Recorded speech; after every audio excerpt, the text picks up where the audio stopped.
Welcome to exposition of the book of Revelation. This video focuses on providing some background on the overview of the course, things that we're going to be looking at and developing this semester.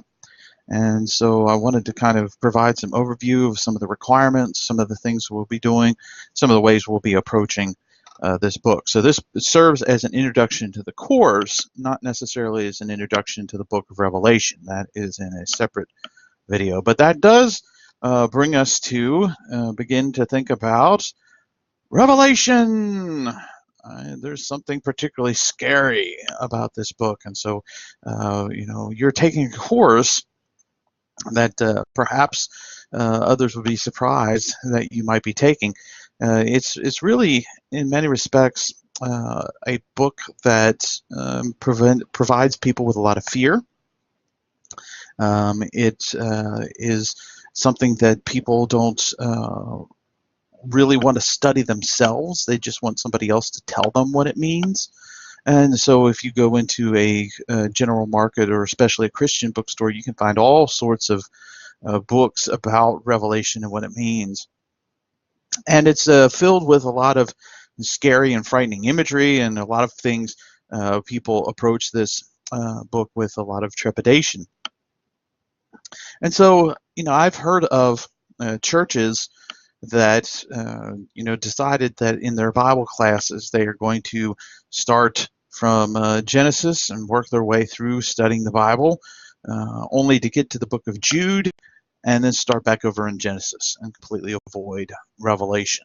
So why is it that some people, a lot of people really stay away from the book? Well, there are a couple of things that I think are pretty common to a lot of people. One is that there's a lot of confusion on the book, and so this confusion causes people to avoid it. They're not really sure what the book means, and so that leads to a desire to just kind of stay away from it. Obviously, that's kind of it actually works against. Right? How do you understand what a book means unless you're actually going to investigate what the book means? But people, there's a general fear, trepidation about Revelation, and so there's kind of automatically the assumption of I'm not going to be able to understand it, and so I'm just going to kind of stay away from that. Additionally, what adds to the confusion is there are a variety of interpretations about Revelation. And as we go throughout the course, we'll be focused on, in some of the readings, and briefly discussed in some of the lectures, some of the major views, but many of the major views also have different versions of particular major views. So, for example, if you have, let's take the futurist view of Revelation, that Revelation is about things that take place, that are going to take place at the end of time. There's a lot of different views on what the different symbols mean, even among futurists. So, even if you can lay out, like, here are the major interpretations, the major key views on Revelation, there's a lot of diversity even within those views. And so it's not like some other books where there might be consensus on what it means, or it might be, there's two major views. There's a variety of things that other books where there might be, like, the two options are, and so with Revelation there's a lot more about that. Kind of related to the confusion is that the book itself is unlike other New Testament books. There are a few analogs in the Old Testament, but even there's quite a bit of difference between Revelation and most of the books in the Hebrew Bible, the Old Testament, which makes it difficult to approach. If you are used to studying the epistles or the Gospels that are relatively straightforward in their presentation, Revelation can become difficult, and so it's unlike the other difficulty. We've mentioned, of course, already that there's a lot of fear connected with Revelation. Some of that driven by the confusion, some of that based on views of what Revelation is about, and so that leads to a hesitancy of wanting to stay away from the book because you don't want to think about or talk about things that are kind of fearful. And then finally, it might be a math issue, right? There's so many different numbers in Revelation. And so for some people, it might be there's just too many numbers. There shouldn't be any math in the Bible. And so that could be why people are hesitant to approach it. I say that facetiously, but in some respect, that kind of led to the confusion. Right? What does it mean, 144,000? What, all these different seals and the number 7, and then of course, the major number 666, which taps into a lot of that fear and confusion. So, people have, a couple different reasons why they have stayed away from the book. And if you think, for example, even Faulkner, right? That more people will take a book on take a class on the book of Romans than they will on Revelation. So that suggests that even in an academic setting, there's still, there's kind of an interest, but not, the same kind of interest. For example, with Romans, let's say, there is a lot of belief across, particularly a lot of Protestant groups, that Romans says something central about salvation and Christian living, and it absolutely does. But the contrasting view would be that Revelation doesn't say as much about salvation or Christian living, and I would deny that. I think that as we go through this course, we'll see where some of that is, perhaps misinterpreted, perhaps missed in the symbols of Revelation. So you're paying attention to this video because you are predominantly in this class, so you're not staying away from this book. So let's move on to talk about, all right, so people aren't, we're not staying away from the book. What's the about? What's this course? When we think about this course, there are a couple of things that we are going to do in this course. One of those is examining the text of Revelation. As we go throughout this semester, we will spend time involved in the text, reading the text of Revelation, thinking about what it's about, thinking through the major movements and the developments, and trying to understand those symbols and the imagery. And so we'll be deeply involved in the text. And we'll also, of course, be involved in the interpretation of the text. What is it that different people say about this book? Some of that will be, or most of that will be accomplished through one of the textbooks for this class. We'll certainly highlight it as appropriate in the lectures, but in much more detail, the Greg textbook that we'll mention here in a minute will really break that down in further views. And then we'll talk, as appropriate, about the application of the book. How does this book mean something to me as a Christian today? What kind of insights can I gain? No matter, and the assumption might be that only certain views of Revelation have contemporary application. Like only if you're a futurist, people might assume, only if you're a futurist might you have something contemporary to say. I don't think that's the case. Without overplaying my hand at this point, what my view on Revelation is, I don't think that's necessarily the case. I believe that there's definitely, even if you take a view that places a majority of Revelation in the past, being fulfilled in the past. There's still a lot of contemporary application that can be made. In this course, given that these are the things we are going to be looking at, we have two textbooks. One, of course, is the Bible, particularly the book of Revelation. There is not a specific translation that is required for this class. You're free to read it in any translation that you would want.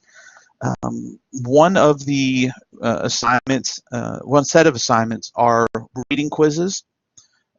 I tried to make the questions generic enough where they are not dependent upon a specific translation of the Bible.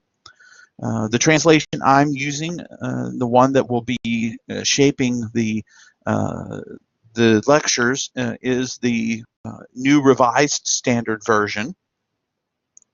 But it's that's not a requirement. I try to orient the questions in such a way that you won't need a specific translation. The second textbook is Steve Gregg's Revelation 4 Views, particularly the revised version. You should get the revised version that Thomas Nelson put out in 2013. What Gregg does is not offer a particular view on Revelation like you would see in a commentary, a traditional commentary, but instead has the text of Revelation from the New King James, I believe, but then it has 4 parallel columns on the pages presenting a preterist, an idealist, a historicist, and a futurist view on the different passages of Revelation. And so I think he even-handedly presents each of those approaches and provides quotations from commentaries and other writings from people of these different schools to kind of give you an understanding and give you a better glimpse of these views. And what's really handy is having them right next to each other. So as you're looking at a specific passage, you can see, okay, this is what preterists say this passage means. This is what idealists say this passage means. This is what a futurist says this means. So it's very handy in that way. And Gregg himself just tries to present those 4 schools without presenting kind of his own views on it. There will also be quiz questions from Gregg's commentary, so that's why you need to make sure to get the updated, the revised version from 2013. We will move through this course. As I mentioned, the focus is the text of Revelation. So we're going to be moving through the course from the beginning, from chapter 1 to the end. And so I've kind of outlined it this way. If you know anything about Revelation, of course, you should not be surprised that there are 7 points for this. Probably, I wouldn't be surprised. I'm not really paid attention to it, and while I've referred to a variety of commentaries on Revelation, I've not specifically focused on it, but I would imagine there are probably several that try to outline it in a set of 7s, if possible. But we will move from beginning to end. The first couple of lectures will get into some introduction of the book, talk about the introductory issues, talk about some of the different interpretations, deal with some of the controversies over issues like date and authorship.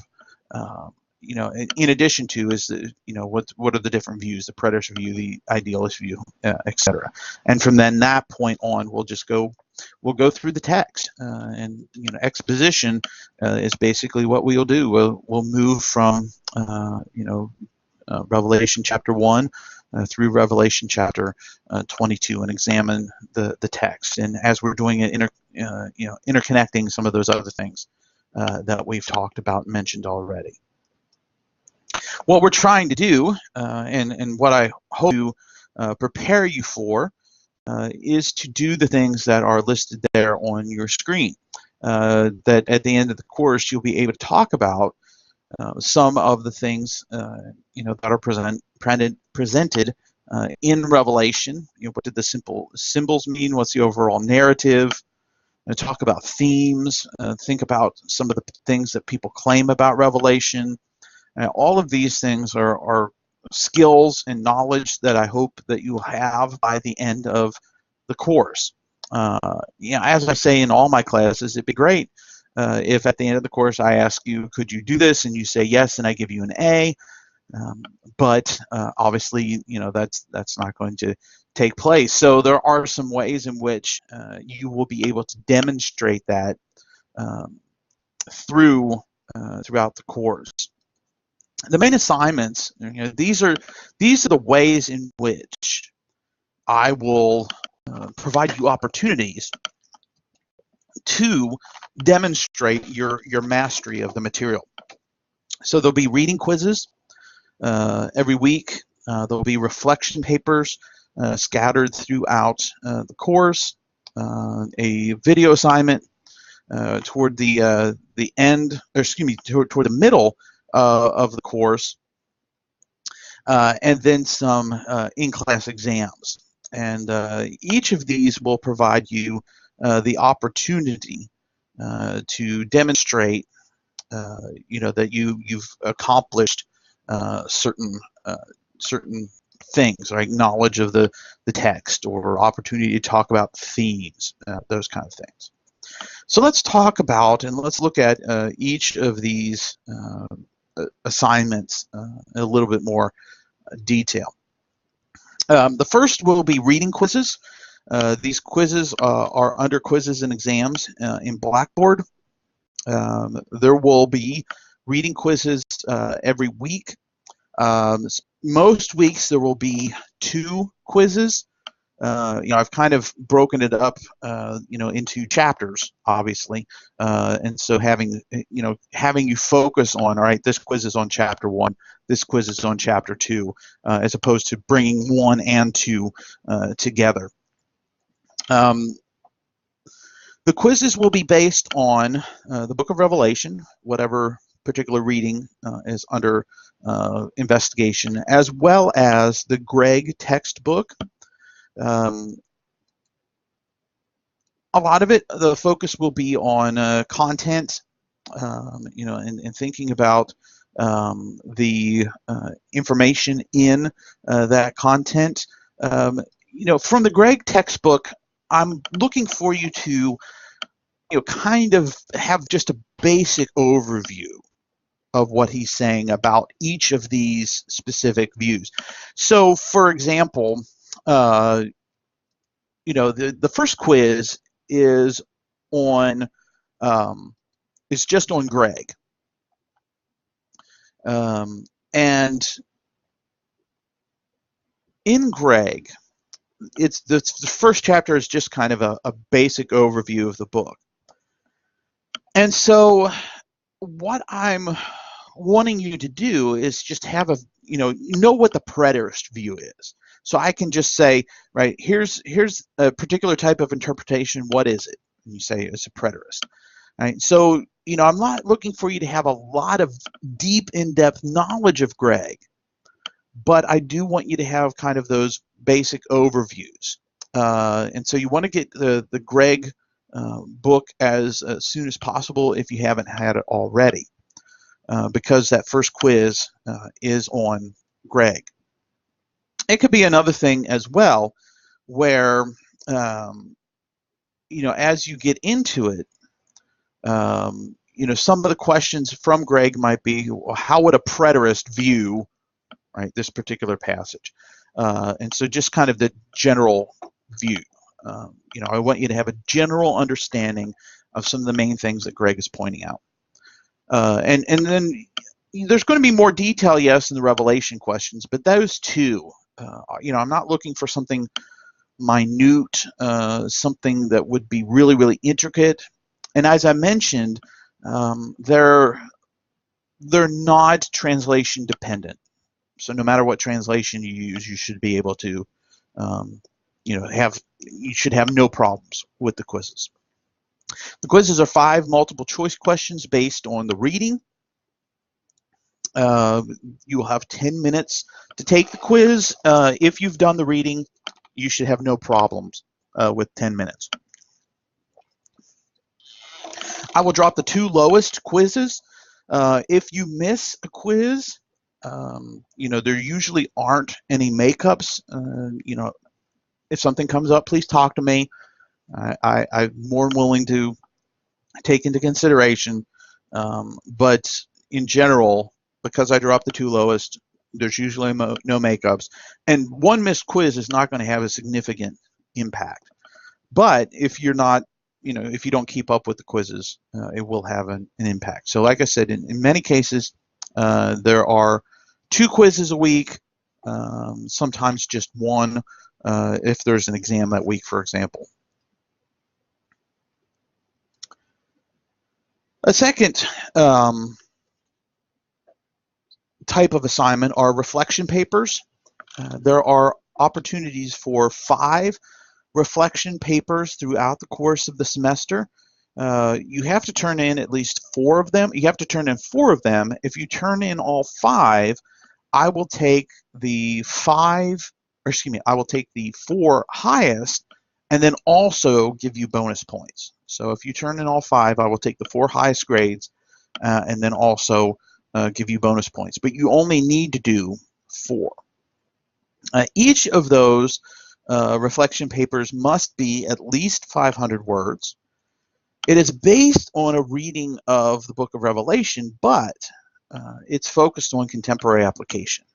And so the main thing that you should be thinking about with each of those papers is, what message does this reading have for today's Christian, today's church, today's society?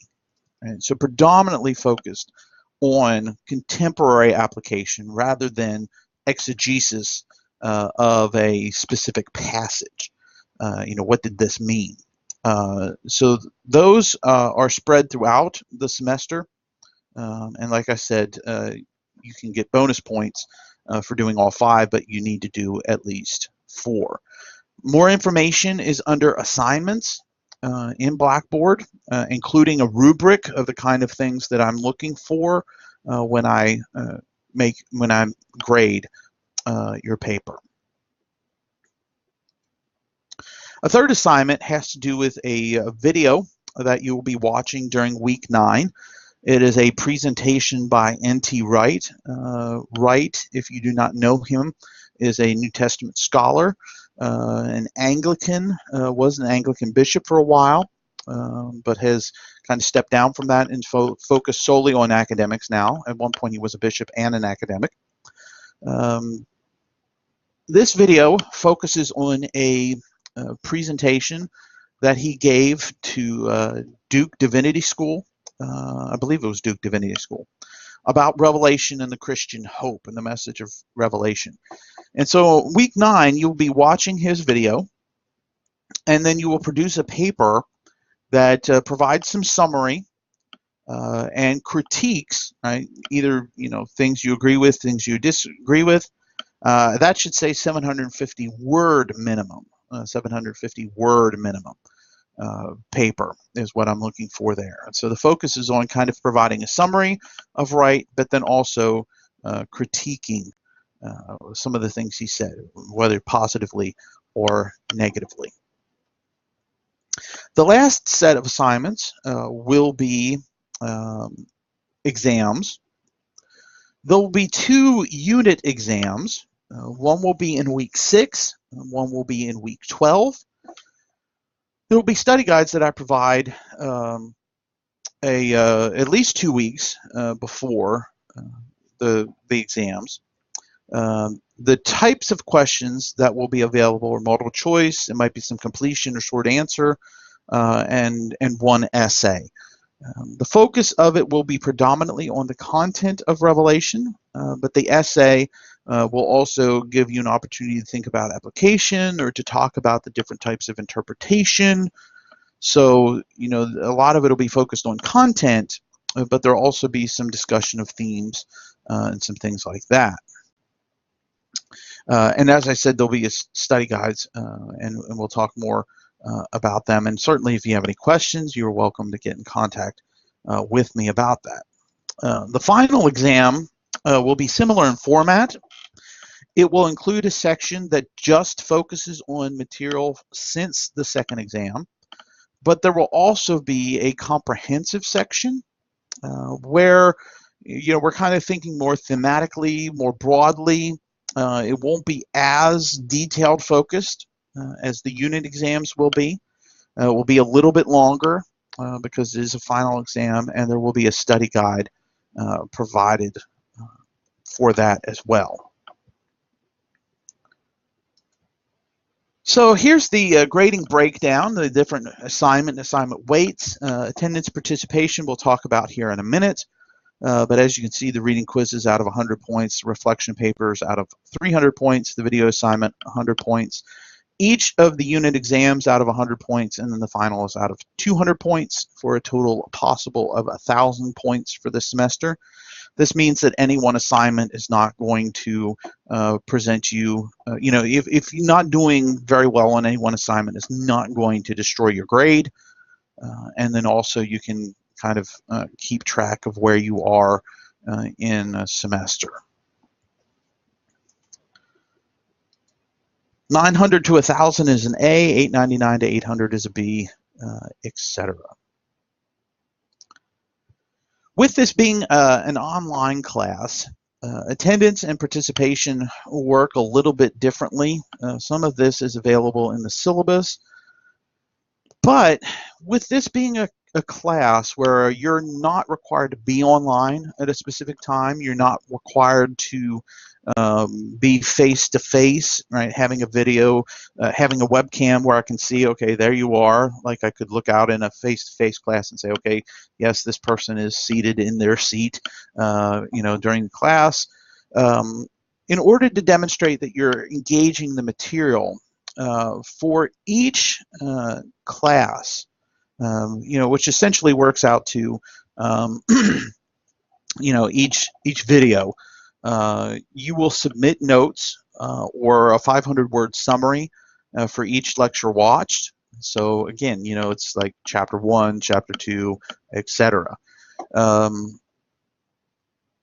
Works out to about 4 points a day. That includes exams, and a couple other things. It does kind of work out where 4 points for each submission does work out to a possible 100 points. Actually works out to a little bit over 100 points, so you can miss 1 or 2 submissions and still be okay. Those shouldn't just be copies of the PowerPoint slides, but should include the more information that is discussed beyond just the notes on the PowerPoint slides. Part of this is, yes, to demonstrate, okay, this person has watched the video, this person has engaged in the material, but then also to help you have something to prepare for, to help you prepare for the exams. And so having good notes will be helpful in that aspect as well. Other important things to keep in mind, if I return an assignment to you that I've graded, let's say a reflection essay, and after you look at it, you read my comments, you feel like, okay, you didn't understand what I was saying, right? That I, as the instructor, didn't understand what you were trying to communicate, and I said, well, you should have talked about this more, let's say in a comment. And you say, well, no, I did talk about it. It's right here on, page 2. Please feel free to contact me with questions, concerns about grading. And if you would like an assignment regraded because you believe that I've missed something. University policy is that you need to get in contact with me in writing within 3 days of the assignment being turned back to you. So if that is something that you're concerned about, make sure to contact me within that time period so I can review it.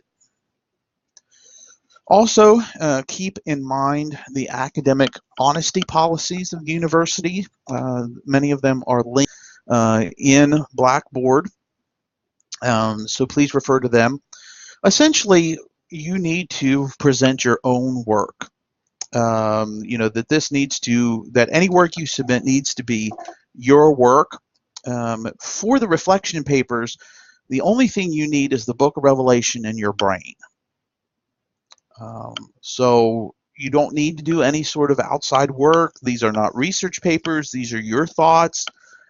But if for some reason you use something outside of the class notes or the class textbooks, there needs to be a full works cited section of your reflection essay. Again, you do not need to do that. I would encourage you not to do it. I'm looking to hear what you have to think. But if you do use someone else's work, make sure you give them credit through appropriate citation policies. If you have questions about how to cite something, feel free to get in contact with me. I would encourage you to be ahead in your work so that you won't feel the pressure to use someone else's work without giving them credit. So please make sure to do whatever it takes to keep your integrity. This is about being honest.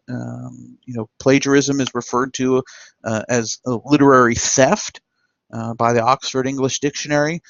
So there's an integrity issue here as well. So please keep that in mind. If you need academic accommodations due to a documented learning disability, please get in contact with the Center for Disability Services as soon as possible, so we make sure to get those accommodations in place as soon as we can to make sure that you're able to succeed in the course. So if this applies to you, you've probably already know that, you probably already started the process, but if you haven't, make sure to engage that soon so that we can make sure to provide the appropriate accommodations. As this is an online course, probably a lot of our communication will be done through email. That's perfectly fine. But if you want to get in contact with me and want to talk over the phone or want to make some sort of other arrangements, I'm in my office. My plan is to be in my office 9 to 10:15 Monday through Thursday. Yes, sometimes things might come up and I might have to reschedule or cancel, but in general, I've blocked it in my calendar. I'm in my office at that time. Certainly, we can make other arrangements if you need to call me at a different time because of work schedule or another class or whatever. But always, feel free to get in contact with me, whether that's over the phone, whether that's you want to do a FaceTime call or whatever, or certainly feel free to email me. I try to respond to emails within 48 hours. I really try to respond quicker than that. But if you haven't heard back from me within 48 hours, please feel free to email me again. Perhaps something happened, that it was lost on the way. So, feel free to get in contact with me. And like I said, I try to get back with students as soon as I possibly can about different questions, etc. And so feel free, absolutely, if you have any questions about the syllabus or this first week of information. This first week there's not a lot required, but if there's anything you would like me to say more about, feel free to get in contact with me about that. And certainly as we go through the semester, one of the unfortunate things about online classes is they tend to be one direction, right? I'm presenting the material to you. So if you have questions about it, it's not going to be real time, but feel free to get in contact with me. Let me know what I can do to help you understand. Let me know what I can do to help you succeed, and do the best you can in this course. So, by all means, reach out. Let me know what I can do to help you. I'm looking forward to a great course. I've gotten to better and more deeply appreciate Revelation, and I don't have all the answers. I can't tell you everything about each little detail. There's a lot of things that still, I still don't know. But I think that there's a depth here. There's a lot more applicable to our Christian lives that people may not always see, and so hopefully you'll gain a greater appreciation for Revelation as well, and that this will be a book that you might not feel as concerned about, as much trepidation about, because we've gone through that, and that would be, I think, a success.